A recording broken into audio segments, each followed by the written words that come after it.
Welcome to the next video, next lecture. फेरि हामी continue गर्छौँ. सिम्पल अब हिन्ट्स दिँदै जान्छु है. म गरियो धेरै हिसाब. हेरौँ 2069 यसको एन्सर द फलोइङ भनेको छ. A 2069 question number 4. एमा what is the future value of सोधेको FB. Future value FB is equal to what? Of 5-year annuity due that promised to pay out rupees 100 each year. Year annuity due कति छ? यहाँ 5-year annuity due भनेको अब maturity भनौँ न. N is equal to 5 year or number of cash flow 5 हो. Annuity due है. Due भयो भने 1 plus K पनि एडजस्ट हुन्छ लास्टमा. यो अर्डिनरी एन्युटी चाहिँ होइन. यो promise to pay out 400 is PMD is equal to periodic payment पनि भनौँ. Annual payment, yearly payment. Yearly payment. PMT is equal to 400 rupees 400. Assume all payment are reinvested at 7%. 7% ले reinvest हुन्छ interest rate. K is equal to 7%. यो until year 5 हो भने यसको के हो त एन्युटी ड्यू हुने हो भने के हुन्छ त फ्युचर भ्यालुको formula FB is equal to PMD into FBIFA K% n year into 1 plus K पनि राख्नुपर्छ है. यदि यहाँ एन्युटी ड्यू भनेको भने एन्युटी इन एडभान्स भनेको छ भने पेमेन्ट स्टार्टिङ फ्रम टुडे भनेको छ भने यो पनि इम्प्याक्ट हुन्छ. प्रेजेन्ट भ्यालु निकाल्दा नि फ्युचर भ्यालु निकाल्दा नि त्यो हो है कुरा. इज इक्वल टु PMD छ 400 FBIFA 7% यहाँनिर भनेको 5 इयरमा हेर्ने फ्याक्टर फेरि 1.07 ले पनि त्यसलाई मल्टिप्लाई गर्ने अनि बल्ल यो निस्किन्छ. देयरफोर ए को लागि है. देयरफोर के छ भन्दाखेरि फ्युचर भ्यालु इज रुपिस यति मात्र लेख्ने हुन्छ है. यति मात्र लेख्दा नि हुन्छ. बी को लागि यहाँ गरौँ. B you decided to buy a car. A को सारा भ्याउने अनि गर्ने है. You decided to buy a car and a local bank is willing to lend you rupees 5 lakh to buy a nano car. जहिले पनि के छ भन्दाखेरि लेन्ड भनेपछि बरो गर्ने भइसकेपछि लोन अमाउन्ट चाहिँ के हुन्छ भन्दाखेरि प्रेजेन्ट भ्यालु हुन्छ. Loan amount PV is equal to rupees 5 lakh nano car.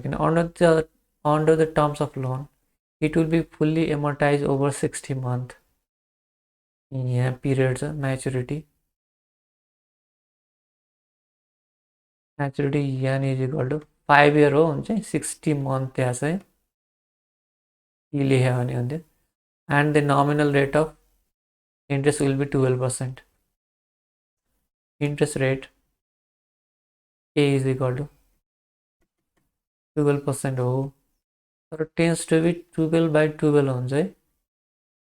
Number of compounding 12 time हो नि त म्याचुरिटी भएपछि के छ मन्थमा भएपछि यो 12% त 1 वर्षको हो. 1 महिनाको लागि 1% हो. त्यो चाहिँ सम्झिनुपर्छ है. यहीँ हो कन्फ्युजन. यसलाई यो मन्थलाई चेन्ज गर्नु पर्दैन. अलरेडी मन्थमा छ. 5 इयरलाई मन्थमा लगाएर 12ले मल्टिप्लाई गरेर यो 12% चाहिँ इयरली रेट हो. त्यसलाई पनि मन्थमा लानु पऱ्यो. यो with interest paid monthly what would be the monthly payment on loan. monthly payment कति हुन्छ इक्वल monthly payment सोधेको. फुल्ली एमोर्टाइज भनेको नि होइन. EMI सोधेको. इक्वल monthly payment त्यसलाई हामीले इन्स्टलमेन्ट भने EMP भनिदिउँ न. अर PMD भनौँ न. इज इक्वल टु हामीले चाहिँ PMD युज गरिरहेको छौँ होइन. इक्वल मन्थली इन्स्टलमेन्ट कति हो भनेर सोधेको छ 1 नम्बरमा आईमा र अर्को what is the effective interest rate पनि सोधेको छ आईमा effective rate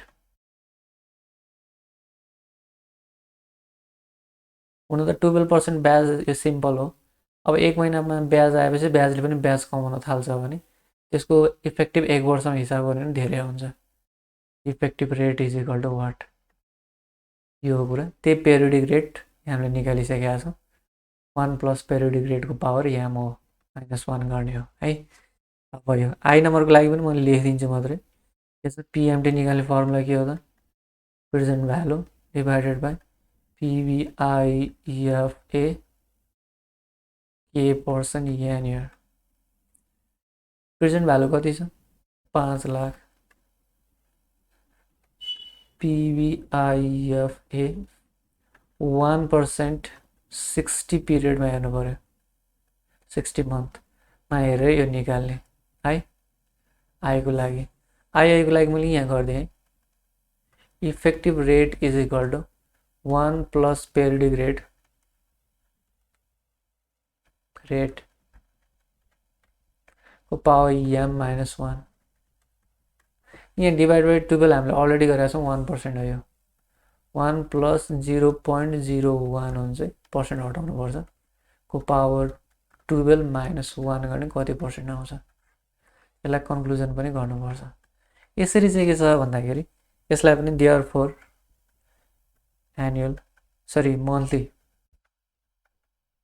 monthly equal payment be rupees भनेर यसलाई पनि के छ भने कन्क्लुजन गर्ने यस्तै therefore effective rate of loan is यति पर्सेन्ट भनेर यो पर्सेन्टमा निकाल्ने पहिला डेसिमलमा आउँछ 12 भन्दा धेरै नै आउँछ यहाँ एन्सर राखेर हिँड्छ कहाँ गयो त्यसको एन्सर मैले भेटिनँ थियो होला त्यहाँ राखिएनछ हटेछ यसरी निकाल्ने हो है गर्ने ए सीमा रहेछ नि त यहाँ सी पनि रहेछ यो सीमा चाहिँ एन्सर छ यहाँ एन्सर यहाँ राख्दा पनि हुन्छ सीको पनि गर्नु पर्यो नि your client is 40 years old and wants to begin saving for retirement. You advise the client to put rupees 6,000 a year into the stock market. 40 years old छ होइन अब यहाँ 20 वर्षको लाग्छ है 60 इयरमा रिटायर हुन लाग्छ खै भने होइन 70मा रहेछ यहाँ लास्टमा 40 years old and wants to begin the यो भयो यो एडभाइस टु क्लाइन्ट यो पिएमटी दिएको यहाँ PMT rupees 6,000 here in the stock market. You estimate that the market return will be on average 12% per year. K is equal to 12%. त्यसपछि assume that the investment will be made at the end of year. End of year भनेपछि ordinary हुन्छ beginning भन्यो भने due हुन्छ 1 plus K adjust गर्नुपर्छ how much will he have by age 70 भनेपछि time कति हुन्छ त फ्युचर भ्यालु सोधे एउटा त एफबी सोधेको इज इक्वल टु वाट अब यहाँ इज इक्वल टु कति हुन्छ त 70 - 40 गर्ने हो भने 30 इयर हुन्छ अब कसरी गर्ने त्यो पिएमडी इन्टु एफबिआइएफए विल हि रिटायरको टाइममा 40 वर्ष छ 70 वर्ष फ्युचर भ्यालुको लागि हो नि त एफबिआइएफए K% yen year PMT छ 6000 FBIFA K% छ कति छ K% 12% 30 year यसको फ्याक्टर हेर्ने टेबल हुन्छ फ्याक्टर टेबलमा गएर फ्याक्टर हेर्ने लिएर राख्ने निकाल्ने है यसलाई पनि कन्क्लुजन गर्नुपर्छ देयरफोर भनेर के छ भन्दा future value is rupees at age 70 age भएको बेलामा चाहिँ फ्युचर भ्यालु यति हुन्छ भनेर लेखिदिने हो सीको लागि ल म अगाडि बढेँ है यो पनि छ 2065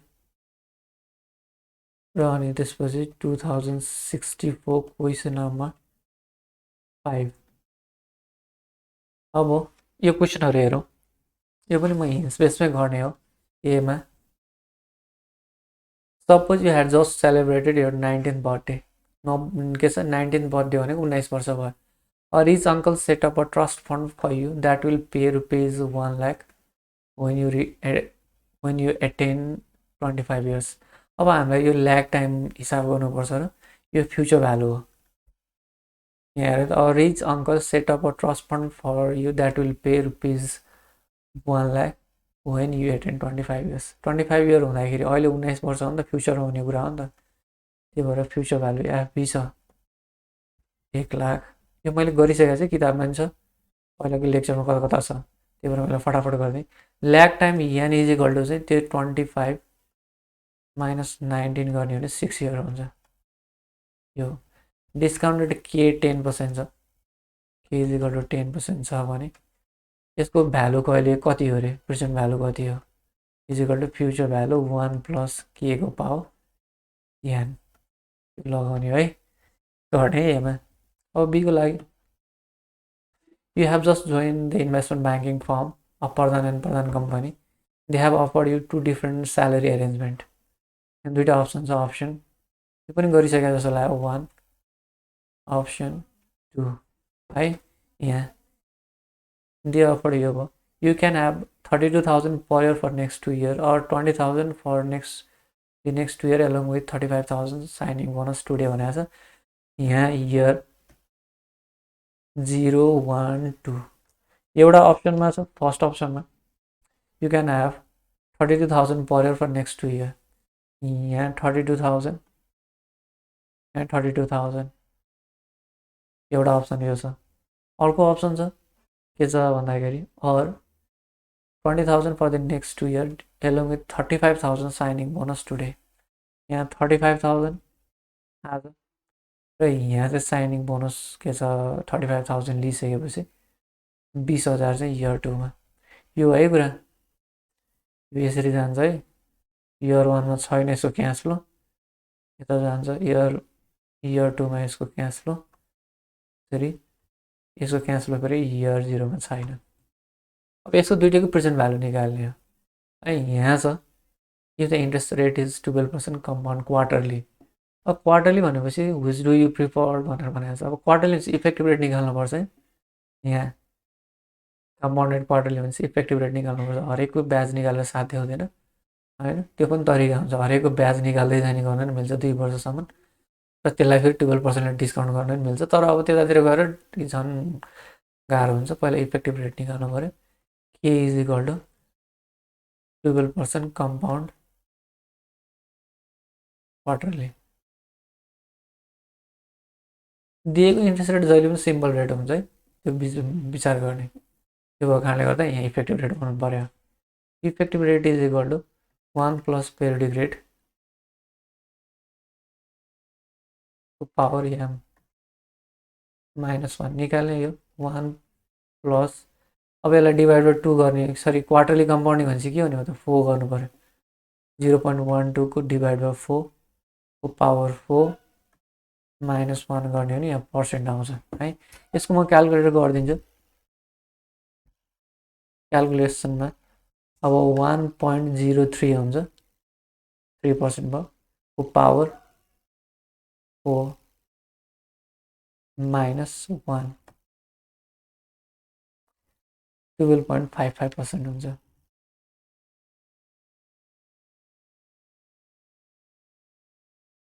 अब दुइटैको प्रेजेन्ट भ्यालु निकाल्ने है यो।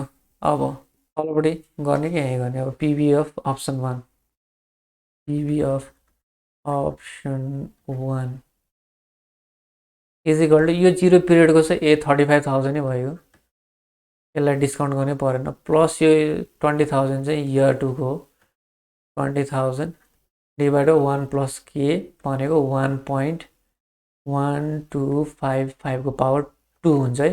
यो निकाल्ने यो पिभी अफ अप्सन 2। अब यो पिएमटी मानेर गर्दा नि हुन्छ, इज इक्वल टु पिएमटी कति छ 32 लाख फेरि 32,000 इन्टु PVIFA यहाँ फ्याक्टर चाहिन्छ नि त फ्याक्टर निकाल्न गाह्रो हुन्छ माथि जसरी नै डिस्काउन्ट गर्ने इन्डिभिजुअली नै डिस्काउन्ट गरे नै हुन्छ कमन क्यास फ्लो गर्ने त्यसले मिलेन पहिलो वर्ष दोस्रो वर्ष 32,000लाई डिस्काउन्ट गर्ने control P is equal to पहिला 32,000 यो पहिलो वर्षको हो cash flow 1 plus 0.1255 power 1 plus फेरि 32,000 डिभाइड बाई यो जस्तै 1.1255 को पावर 2 गरी दुईवटा निकाल्ने यो क्यास फ्लो पनि पावर 1 हुन्छ नि त यसरी 0 हुन्छ नि त 0 भएपछि पावर 0 भनेको त 1 हो त्यो यसमा नराखेको यो आजैको प्रेजेन्ट भ्यालु नै हो यो अप्सन 1 को फर्स्ट क्यास फ्लो 35,000 त्यो भएर यतिकै आएको अनि 20,000 2 वर्षपछि आउँछ त्यो भएर 2 वर्षपछिको डिस्काउन्ट गरेको अप्सन 2 को लागि 32,000 पहिलो वर्ष 32,000 दोस्रो वर्षको त्यो दुईटै जोड्ने निकाल्ने जुन चाहिँ भ्यालु बढी आउँछ त्यही नै प्रिफर गर्छु भने अप्सन 1 अप्सन 2 है त्यसरी लेख्नु पर्यो मैले लेखिसकेको छु बुकमा पनि थियो त्यो कतै छ लेक्चरमा हेर्दा हुन्छ अब यो फाइनल हो मैले 4वटा गर्छु भनेको थिएँ अब 4वटा गर्ने भएन 3टा मात्र क्वेसन ब्याङ्कमा गर्ने हो धेरै कुरा समेटिया छ है त्यही भएर यहाँ 2058 क्वेसन नम्बर 6 यो पनि एकदम इजी क्वेसन रहेछ पऱ्यो यो पिएमडी भयो 10 इयर यान भयो 10% के भयो अर्डिनरी एन्युटीको के छ भने प्रेजेन्ट भ्यालु निकाल्ने PV is equal to PMT PVIFA के पर्सन यान इयर यति गर्ने हो यसमा पनि यो पिएमडी यो यान यो के बिगिनिङ अफ इच इयर भन्यो भने चाहिँ फेरि यही फर्मुला यही नै हो पिभी इज इक्वल टु यही नै राख्ने हो पिएमटी इन्टु पिभिआइएफए के पर्सन यान इयर इन्टु फेरि 1 प्लस के हुन्छ है एक वर्षको वेट बढी हुन्छ बिगिनिङ अफ इच इयर भनेपछि चाहिँ एन्युटी ड्यू भयो नि त त्यति नै कुरा हो तर अरू बाँकी छैन ल थ्याङ्क यू फर वाचिङ यति नै हो अब अरू बाँकी रहेको चाहिँ यति गरेपछि धेरै प्र्याक्टिस हुन्छ मैले केही क्वेसन गरिदिएको छु केही हिन्ट्स दिएको छु आफैले प्र्याक्टिस गर्ने कुनै फ्याक्टर टेबल हेरेर गर्ने कुनै चाहिँ के छ भन्दाखेरि चाहिँ अब फर्मुला लगाएर गर्ने त्यसरी गरेर के छ भन्दा यसलाई कम्प्लिट गर्ने प्रयास गर्ने अब मैले यहाँ धेरै क्वेसनहरू गरिदिएको छु अलिकति पज गर्दै क्वेसनहरू कम्प्लिट गर्नु पऱ्यो फेरि दोहोऱ्याएर गर्नु पऱ्यो होइन मैले त हिन्ट्स पनि दिएको छु त्यसरी यसलाई कम्प्लिट गर्ने फुल कोर्सको लागि तलपट्टि लिङ्क छ लिङ्कमा क्लिक गर्ने र अनि च्यानललाई सपोर्ट गर्नको लागि स्टुडेन्टहरूले चाहिँ अब धेरैभन्दा धेरै अरू स्टुडेन्टहरूलाई सेयर गर्ने अरू स्टुडेन्टहरूलाई चाहिँ के छ भन्दाखेरि चाहिँ आफ्नो कलेजको आफ्नो प्लस 2 पढ्दाको एसएलसी पढ्दाको साथीहरू जो अहिले बीबीएस बीबीए पढिरहेछन् तिनीहरू सबैले पढ्छन् बीबीएस बीबीए एमबीएस एमबीए सबले टाइम भ्यालु अफ मनी पढ्नुपर्छ यो भिडियोहरूलाई सेयर गर्ने र उनीहरूलाई लाइक सेयर अनि त्यसपछि सब्सक्राइब गर्न लगाउने thank you for watching have a nice time